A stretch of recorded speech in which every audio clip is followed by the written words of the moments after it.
Hello students, today our topic is Python Pandas data frame and in this lecture we are going to discuss some question answer related to Python Pandas data frame. Student जैसे आप जानते हैं कि हम अभी तक Python Pandas data frame से related almost सभी टॉपिक कवर कर चुके हैं। कुछ टॉपिक्स को हमने रिवाइज भी कराया है आपको यहाँ पर और प्रैक्टिकली इम्प्लीमेंटेशन भी करके देख चुके हैं हम ऑलरेडी। फिलहाल जो टॉपिक था कल तक की तो अभी हम देख रहे थे इसमें CSV फाइल से रिलेटेड, उसमें भी हम ये देख चुके हैं ऑलरेडी कि किस तरीके से CSV फाइल में डेटा रीड और राइट किया जा सकता है पाइथन में। तो अभी उसके प्रैक्टिकल पर जाने से पहले कुछ क्वेश्चंस जो कि डेटा फ्रेम से रिलेटेड है, आज हम वो इस वीडियोस में वो सभी टॉपिक्स कवर करेंगे। और जो हमारा कल का वीडियो होगा, बड़ा इंपॉर्टेंट वीडियो होगा, याद रखिएगा, उसके अंदर हम CSV फाइल का इम्प्लीमेंटेशन देखेंगे, प्रैक्टिकली एग्जीक्यूट करके देखेंगे। और वो हमारा मोस्ट प्रोबेबली लास्ट वीडियो होगा। अगर कुछ टाइम लगा उसमें कुछ और आपको बताना होगा तो एक वीडियो और एक्स्ट्रा लगेगा, ठीक है, जैसे भी आपकी रिक्वेस्ट होती है या आपकी कुछ प्रॉब्लम्स होती हैं उसके अकॉर्डिंग। तो आज हम सिंपल क्वेश्चन आंसर रखते हैं इसके अंदर और देखेंगे किस तरह क्वेश्चन आंसर पूछे जाते हैं। तो चलिए पहले क्वेश्चन से स्टार्ट करते हैं। ये क्वेश्चन आंसर जितने भी हैं आज ये सभी आपकी सुमिता अरोड़ा जो टेक्स्ट बुक है आपकी उसमें दे रखे हैं, इंफॉर्मेशन प्रैक्टिसेस क्लास 12th। जैसा आप जानते हैं सिलेबस ऑलरेडी चेंज हो चुका है, तो कुछ टॉपिक्स अभी आपके सिलेबस में नहीं है, कुछ टॉपिक सिलेबस में है। अभी जो लेटेस्ट इन्फॉर्मेशन है सिलेबस के रिगार्डिंग, उसमें जो मेन टॉपिक है पाइथन पांडास में वो है आपके सीरीज़ और डेटा फ्रेम का क्रिएशन, ठीक है। सीरीज़ और डेटा फ्रेम पर डिफरेंट ऑपरेशंस, जैसे डेटा फ्रेम में कॉलम्स को डेटा फ्रेम टू सीरीज़ को ऐड करना, डेटा फ्रेम्स में पर्टिकुलर कॉलम को एक्सेस करना, ठीक है, रो को एक्सेस करना, LOC ILOC, head and tail functions, group by functions. तो ये सभी हैं आपके, और साथ में CSV फाइल तो है ही। बाकी जो और टॉपिक्स हैं जो मैं ऑलरेडी पढ़ा चुका हूँ आपको, वो फ़िलहाल सिलेबस का पार्ट नहीं है। जो 2021-22 का जो है आपका, अगर आप 2020-21 और 2021-22 का सिलेबस कंपेयर करेंगे तो आप पाएंगे कि उसमें कोई चेंज नहीं है, ठीक है। तो पिछली बार भी अगर हम देखें तो चेंजेस इम्प्लीमेंट किए गए थे, कई बार हुए थे चेंज, और फाइनली जो सिलेबस निकल के आया था वही सिलेबस इस बार भी है। तो ऑलमोस्ट वही पिछली साल का सिलेबस है जहाँ तक मैंने देखा है।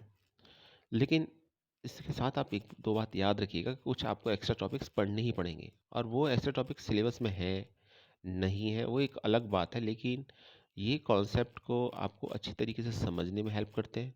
और दूसरे जो टॉपिक्स हैं जो आपके सिलेबस में हैं उनके बारे में आपकी अंडरस्टैंडिंग और क्लियर करते हैं, ठीक है। तो आप ये मत सोचिएगा कि अब ये सिलेबस का पार्ट नहीं है तो हम इसको क्यों पढ़ें। उसको पढ़िएगा ये समझने के लिए कि पाइथन पांडास में, क्योंकि जब सिलेबस डिडक्ट किया गया, कुछ पहले से रिड्यूस किया गया है, तो उसमें सिलेबस को कुछ इस तरीके से डिज़ाइन किया गया है कि बावजूद इसके कि सिलेबस रिड्यूस किया गया है, कुछ टॉपिक्स की सर्टेन अदर टॉपिक्स पर डिपेंडेंट है, तो आप डायरेक्ट उनको नहीं पढ़ सकते, ठीक है। तो पढ़ने की कोशिश भी करेंगे तो आपको थोड़ा बैकग्राउंड उसका पता होना चाहिए, उसके लिए आपको अदर टॉपिक्स देखने पड़ेंगे। तो जो सिलेबस में स्पेशली मेंशन है उसको बहुत अच्छी तरीके से तैयार करना है, उसके क्वेश्चन आंसर आपको जहाँ भी मिले अच्छी तरीके से प्रिपेयर करना है। मॉडल पेपर मार्केट में अवेलेबल है, सुमिता अरोड़ा का तो है ही, आप परचेज कर भी सकते हैं लास्ट ईयर का, क्योंकि सिलेबस चेंज नहीं है तो परचेज करने में कोई बुराई भी नहीं है। अरविंद का देख सकते हैं आप, कुछ क्वेश्चन आंसर मैंने आपको भेजे थे मॉडल पेपर, आप वहाँ से भी जाके देख सकते हैं। तो ये सब है आपका। तो आज हम बेसिकली डिस्कस करेंगे कुछ क्वेश्चन आंसर जो पूछे जाते हैं, क्योंकि अभी हम जितना पढ़ा चुके हैं, अभी एक क्वेश्चन ये रहता है दिमाग में कि ठीक है ये टॉपिक है लेकिन इसका क्वेश्चन किस तरीके से पूछा जाएगा एग्ज़ाम में। प्रैक्टिकली आप कर चुके हैं, प्रैक्टिकली एक अलग एस्पेक्ट है पढ़ाई का, ठीक है, जहाँ आप ये समझते हैं कि इस कॉन्सेप्ट का यूज़ क्या है, हम इसे पढ़ क्यों रहे हैं, इसे हम अप्लाई कहाँ कर सकते हैं एप्लीकेशन में किसी में भी। लेकिन एग्ज़ाम में तो क्वेश्चन आएगा थ्योरेटिकल, और वहाँ आपको कंप्यूटर होगा नहीं, तो वहाँ आपको उसे इम्प्लीमेंट करना है, तो वहाँ आपको समझना पड़ेगा कि किस तरीके से उसको आंसर करना है आपको। तो चलिए स्टार्ट करते हैं। ये क्वेश्चन नंबर है, क्वेश्चन नंबर 3। अभी कहा है कि गिवन ए डेटा फ्रेम नेमली WDF एज शोन बिलो, बोले एक डेटा फ्रेम है उसका नाम WDF है, और वो दे रखा है। अब कहाँ दे रखा है? ये दे रखा है, ये डेटा फ्रेम दे रखा है। डेटा फ्रेम देख लेते हैं पहले। इस डेटा फ्रेम में सबसे पहले आप कॉलम नेम देखिए। कॉलम नेम दे रखा है मिन टाइम, मैक्स टाइम, रेनफॉल और एवापोरेशन। ये कॉलम नेम दे रखे हैं। ओके। नंबर ऑफ रोज़ की बात करें तो नंबर ऑफ रोज़ हैं 20। मैं स्लाइड को छोटा करता हूँ। हाँ, अब देख लीजिए। नंबर ऑफ रोज़ हैं 20, तो 20 रोज़ हैं और 4 कॉलम्स हैं। एक डेटा फ्रेम है और डेटा फ्रेम का नाम है WDF। Name of the data frame is WDF। Okay, ठीक है। अब फर्स्ट पार्ट देखिए। देखिए, एक बात और मैं बता दूं आपको यहाँ पर, एग्ज़ाम में आईपी में लॉन्ग आंसर टाइप क्वेश्चंस आपको देखने को नहीं मिलेंगे। ठीक। अब आप कहेंगे नहीं सर, ऐसा होता है कि वो तो 1 मार्क्स के भी क्वेश्चन होते हैं, 2 मार्क्स के भी, 3 मार्क्स के भी, 4 के भी और शायद 5 मार्क्स के भी क्वेश्चन आते हैं। क्या ऐसा नहीं है? तो आंसर इसका है हाँ, बिल्कुल ऐसा है। लेकिन जो लॉन्ग आंसर टाइप क्वेश्चंस होते हैं ना, वो पार्ट्स में डिवाइडेड होते हैं। जैसे यही क्वेश्चन है, अगर ये लॉन्ग में आया और मान लीजिए ये 5 मार्क्स का क्वेश्चन है, तो इसके 5 पार्ट्स हैं। अभी जो अभी एक पार्ट जो होगा इसका, इंडिविजुअल एक पार्ट जो होगा, सिंगल पार्ट जो होगा, वो आपका 1 मार्क्स का होगा, 1 मार्क का होगा।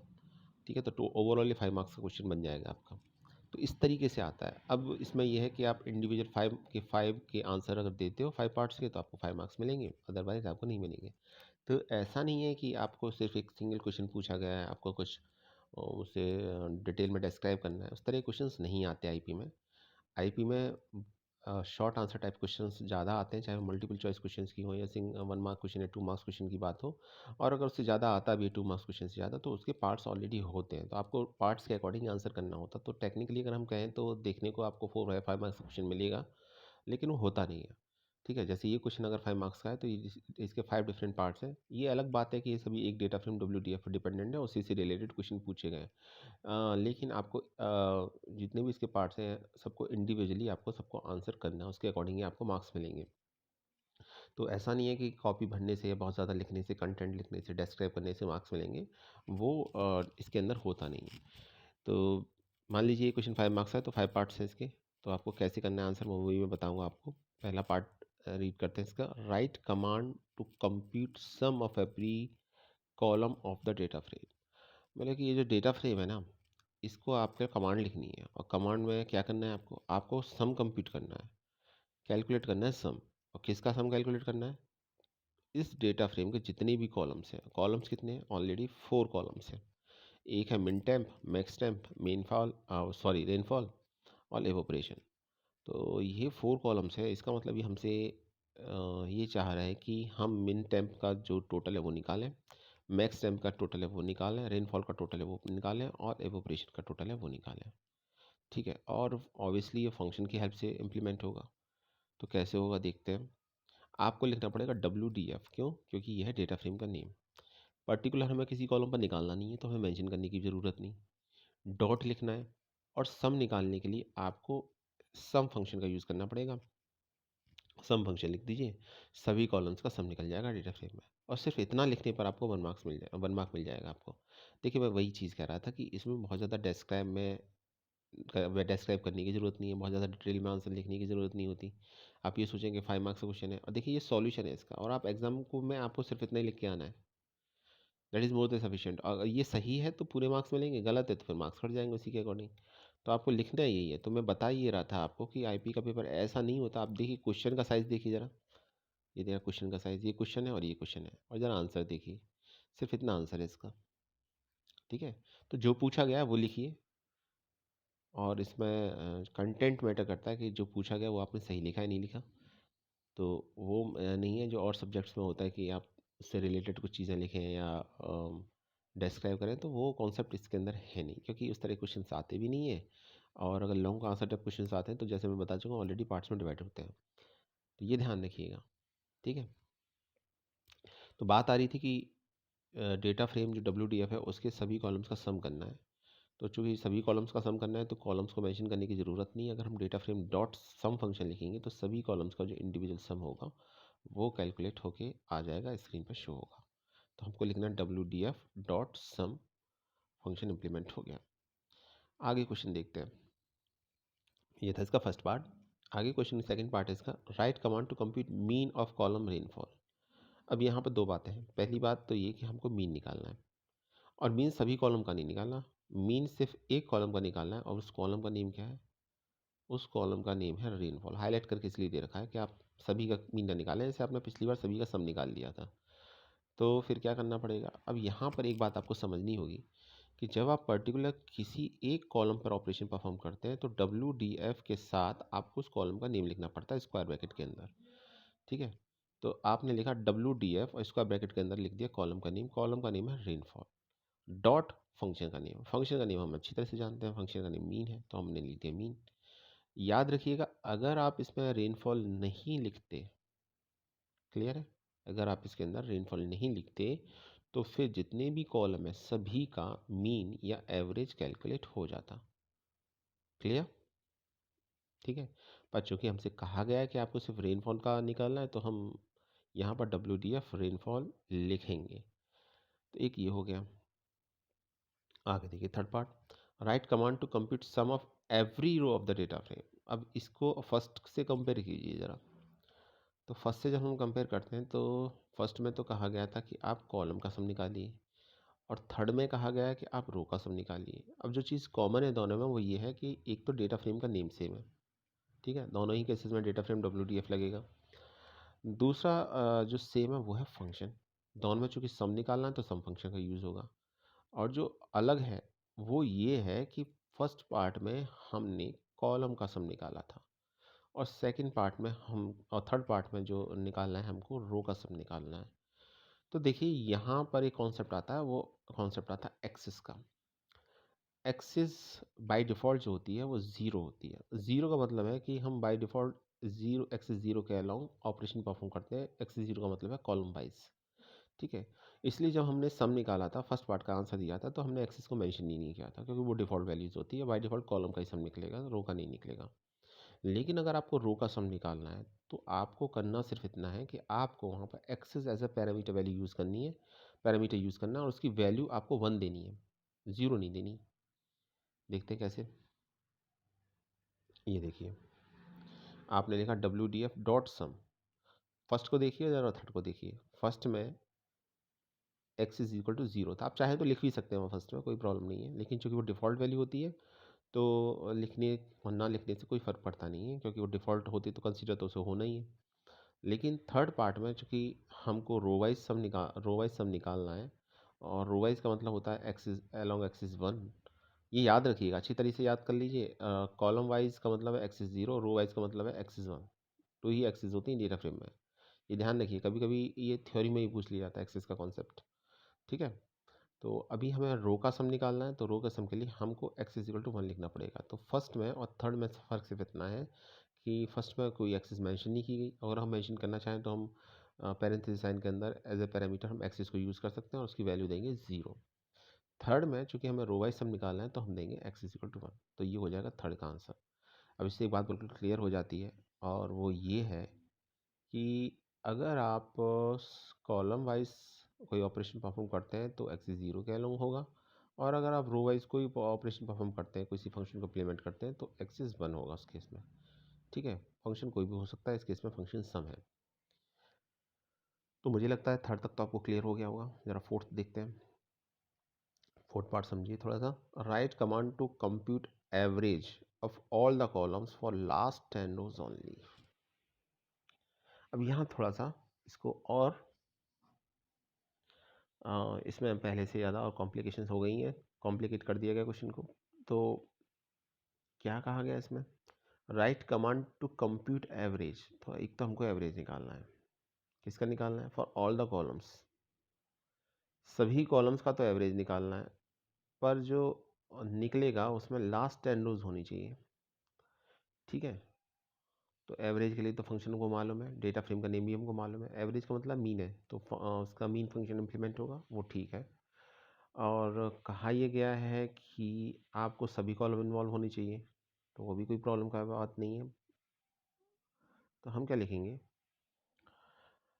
हम यहाँ पर एक कॉन्सेप्ट आता है, और ये मैं पहले ही बता चुका हूँ, वो होता है LOC और ILOC का। चूँकि कॉलम की तो कोई बात ही नहीं, कॉलम पे तो सभी पे ऑपरेशन परफॉर्म हो रहा है। ठीक है, हमको रो सेलेक्ट करनी है। तो रो के लिए हम यहाँ पर यूज़ करेंगे LOC, और आपको जो रो है वो कौन सी सेलेक्ट करनी है ज़रा देखिए, लास्ट 10 रोज ओनली। और टोटल कितनी है इसके अंदर? 20 है, ये देखिए टोटल 20 है। तो लास्ट 10 रोज की काउंटिंग कहाँ से स्टार्ट होगी? काउंटिंग स्टार्ट होगी 11 से। 11, 12, 13, 14, 15, 16, 17, 18, 19, 20, टोटल 10 हो गई ना।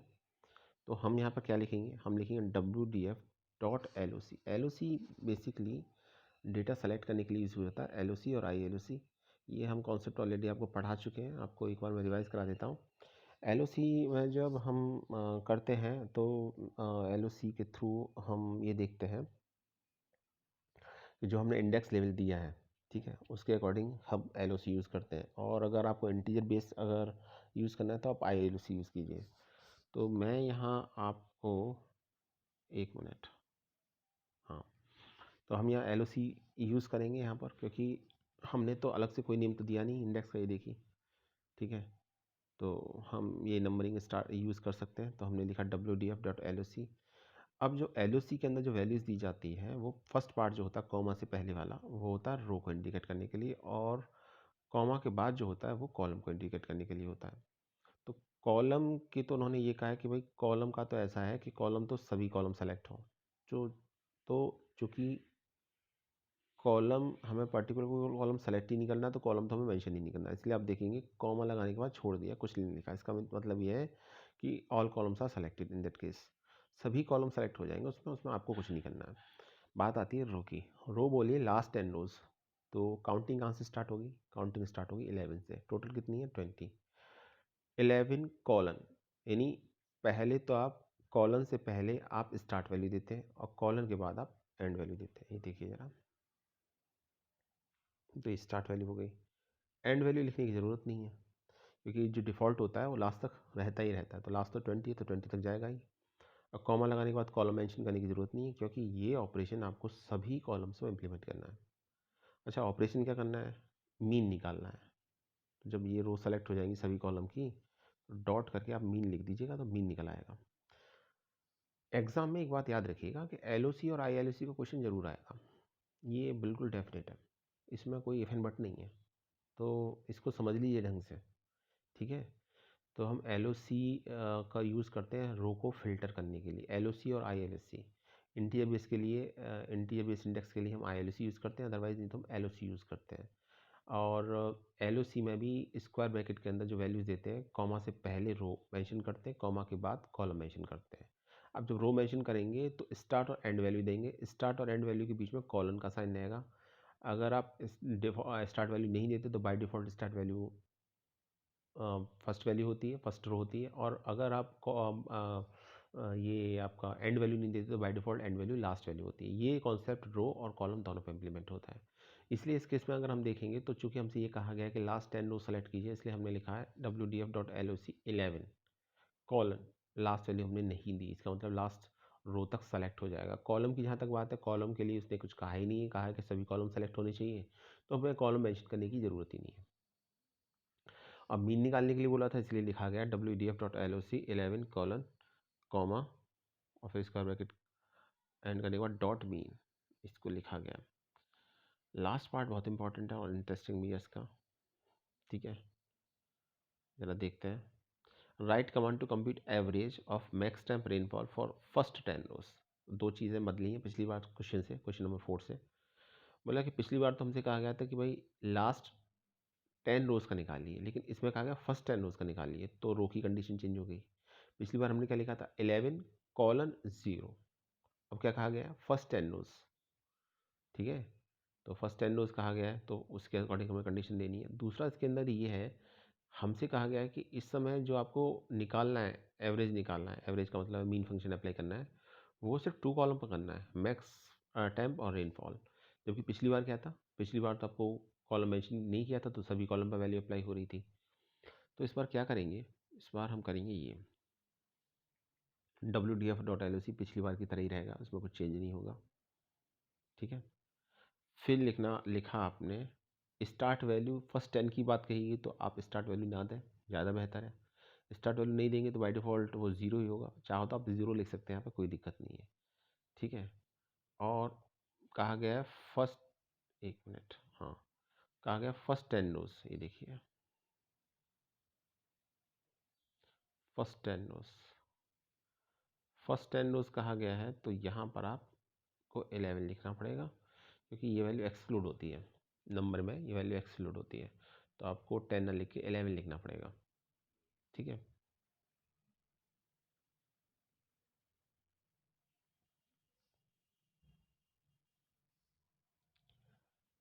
एक minute, write command to compute average और max time rainfall for first 10 रोज।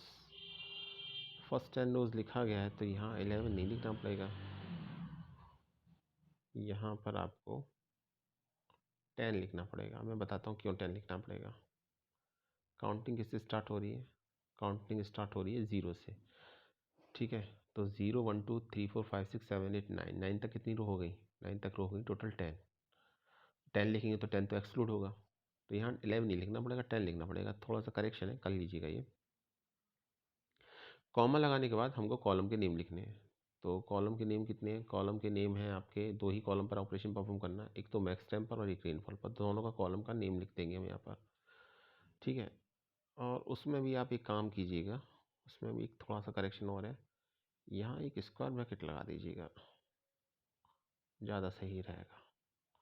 और यहाँ 10 लिख दीजिएगा 11 की जगह। बुक में मिस्टेक हो सकती है, ऐसा नहीं है कि बुक में मिस्टेक नहीं हो सकती, तो थोड़ा सा करेक्शन है इसमें, ये कर लीजिएगा, ठीक है।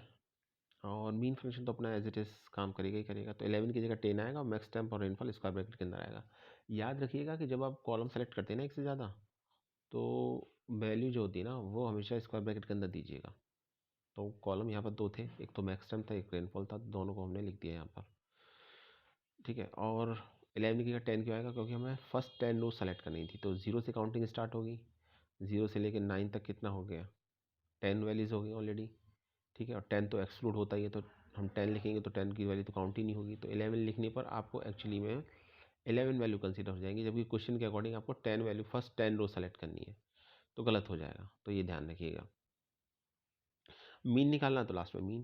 तो ये पार्ट थे, इसमें जो लास्ट वाला पार्ट था थोड़ा सा कॉम्प्लिकेटेड था, इसको याद कर लीजिएगा। और अगर आपको डाउट लगता है मेरी बात पर, तो एक काम कीजिएगा, इस डेटा फ्रेम को क्रिएट कर लीजिएगा, ये तो कर लोगे आप, और इसको फिर ऑपरेशन को परफॉर्म करके देखिएगा, जैसे मैं बता रहा हूँ, आपको पता चल जाएगा आंसर क्या है, ठीक है।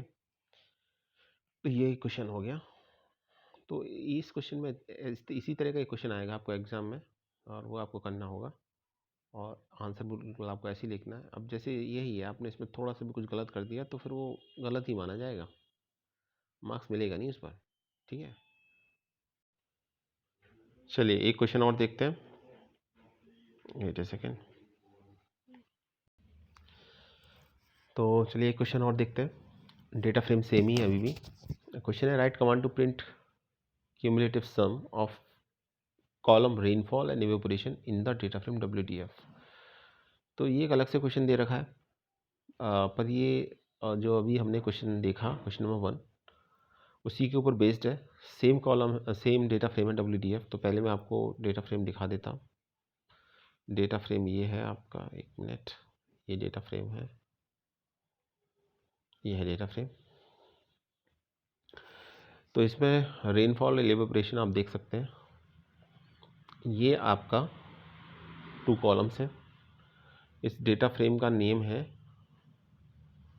WDF, 4 कॉलम्स है, और हमसे जो ऑपरेशन परफॉर्म करने के लिए बोला गया वो रेनफॉल पर और इवेपोरेशन पर करने के लिए बोला गया है। डेटा फ्रेम का नाम है WDF, name of the data frame is WDF। तो एक तो बात ये हो गई, 4 कॉलम्स है, फर्स्ट कॉलम है मिन टाइम, दूसरा है मैक्स टाइम, थर्ड है रेनफॉल, और फोर्थ है एवोपरेशन। अब हमसे बोला गया क्यूमुलेटिव सम निकालने के लिए। कैसे निकलता है क्यूमुलेटिव सम? मतलब क्या होता है? मतलब ये होता है इसका, ये जो वैल्यूज़ है ना, जब आप सम निकालेंगे इसका, तो प्रीवियस वैल्यू ऐड होती जाएगी। 24.3 के बाद 24.3 प्लस 26.9, फिर इसका जो सम आएगा फिर उसमें 23.4 ऐड किया जाएगा, इस तरीके से क्यूमुलेटिव सम निकलेगा। तो ये आपको शो करना है। ये देखिए कुछ इस तरीके से, मैं आपको आउटपुट पहले दिखा रहा हूँ ताकि आपको समझ में आ जाए।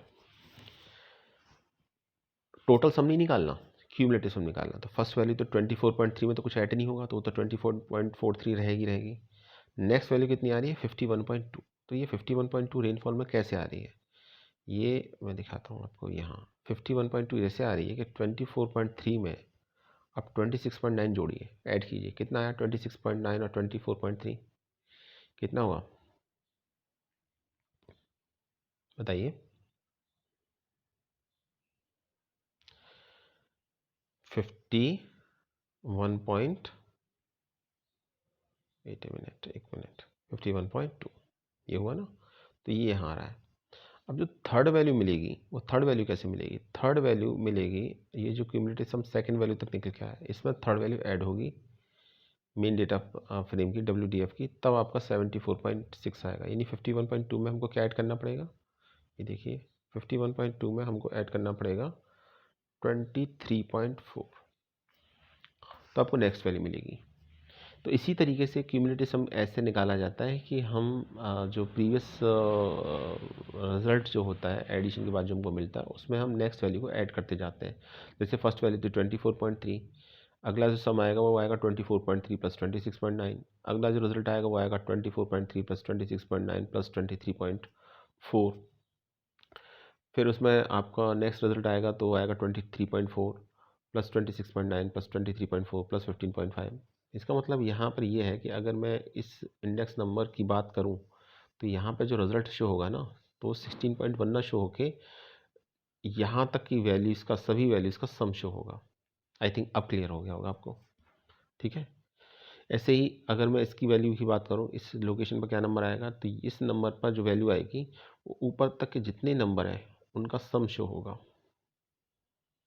इसी तरह से रैंडमली अगर मैं एक वैल्यू और सेलेक्ट करूँ, मान लीजिए 27.3 है, तो 27.3 पर की जगह वो वैल्यू आएगी जो ऊपर से लेकर यहाँ 27.3 तक जितनी भी वैल्यू दे रखी है उनका जो भी सम होगा वो यहाँ तक आएगा। इसी को क्यूमुलेटिव सम बोला जाता है। प्रीवियस वैल्यूज़ जो रिजल्ट होता है ना उसका सम हम यहाँ पर निकालते जाते हैं, तब वैल्यू आपकी आंसर आता है।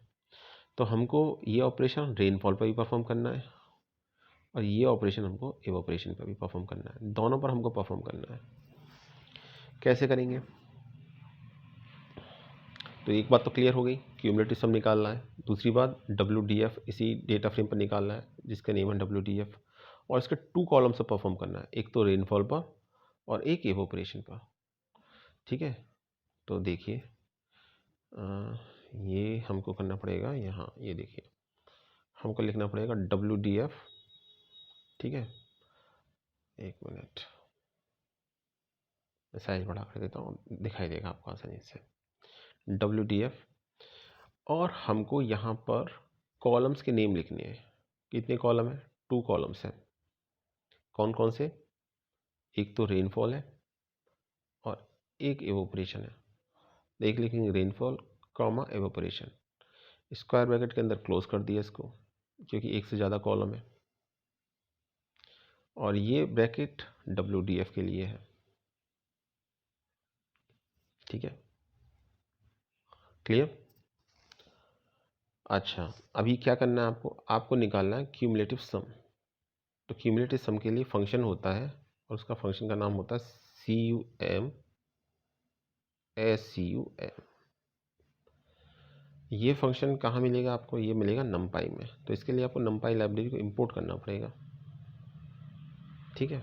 तो आपको ऊपर इंपोर्ट numpy एज NP लिखना पड़ेगा। यहाँ नहीं लिख रखा क्योंकि यहाँ ये मान के चलेंगे हम ऑलरेडी प्रोग्राम के अंदर numpy लाइब्रेरी को इंपोर्ट कर चुके हैं। लेकिन सम कैसे निकलेगा क्यूमुलेटिव सम, अगर हमको कॉलम पर ऑपरेशन परफॉर्म करना है, ठीक है, तो हमको यहाँ देना पड़ेगा अप्लाई फंक्शन। अप्लाई लिखा तो अप्लाई क्या करेगा, अप्लाई ये करेगा कि जो भी फंक्शन है उसको ये अप्लाई कर देगा कॉलम्स की सभी वैल्यूज़ पर, ठीक। और वो कौन सा फंक्शन है, वो है np.cum sum।